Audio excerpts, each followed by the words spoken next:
Center for Urban Education. It's designed so that students start out the day with a school setting, in a school setting. And the school setting is really important. Every day they're at school for half the day, and then they do their college coursework at Lowry in the afternoon.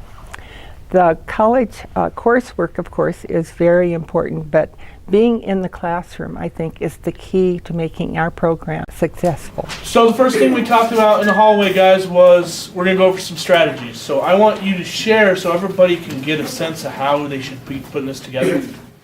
The program, in order to be in a school setting, a school hires a student as a paraprofessional. As a mentor, I serve as a liaison between the university and the school. I really work with the cooperating teacher to understand their role. It's not a regular paraprofessional that they are working with. They can't spend all their time running off paperwork and putting up bulletin boards. Yes, that's part of it, but that's not the major part. The major part is observing the teacher, learning how classroom management works, learning how to look at test data and then figure out how to help particular children, sometimes individually, sometimes in small groups. By the time they're in their junior year, they probably are able to take over the class with supervision, of course, but they would be able to conduct a class by themselves. And that's the goal. By the time they reach their student teaching, they've already been teaching for quite a while. 142, 143. This is not a regular paraprofessional position.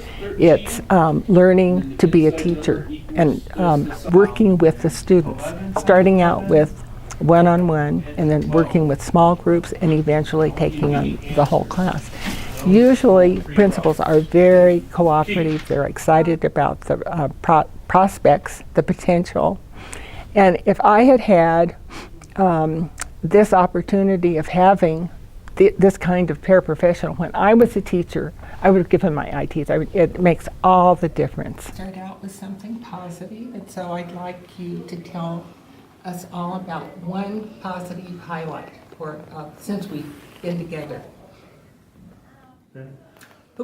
Something else that I've noticed with the students in this program, they bond with each other. They help each other with the classwork that they do. They do lots of group projects so that they have a support built in after they graduate. There's someone to call if they have a question or they want to get together to discuss something that's going on in their grade level.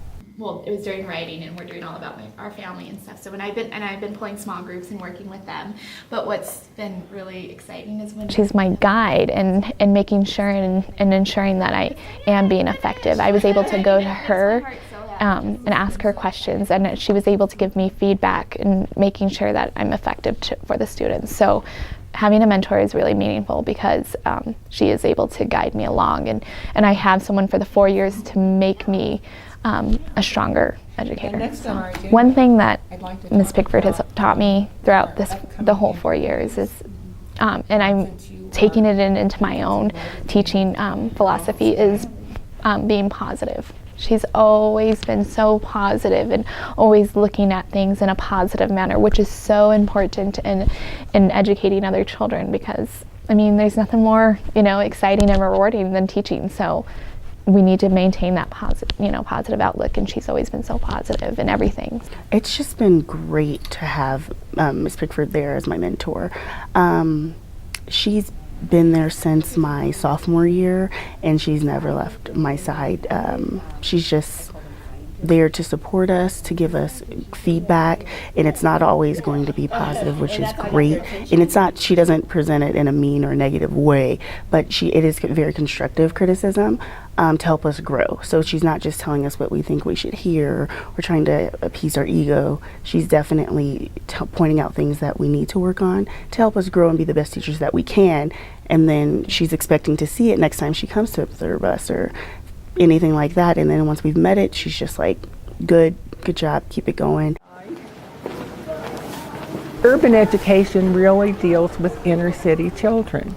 And inner city children have different kinds of needs. All children have needs, but urban children, or urban city children, often don't have exposures. They haven't had experiences, so you have to learn how to provide these extra things to them without minimizing or diminishing them. And that's really important. That attitude, it's so important. It impacts everything that you do. You come to school and you are the best that you can be at that time. How we talk to ourselves, and we're talking to ourselves all of the time. What are you saying to yourself? Are you saying, I don't like it, I can't do it? Are you saying that you are excited about something that's going to be a challenge? So those are the kinds of things that I hope I pass along.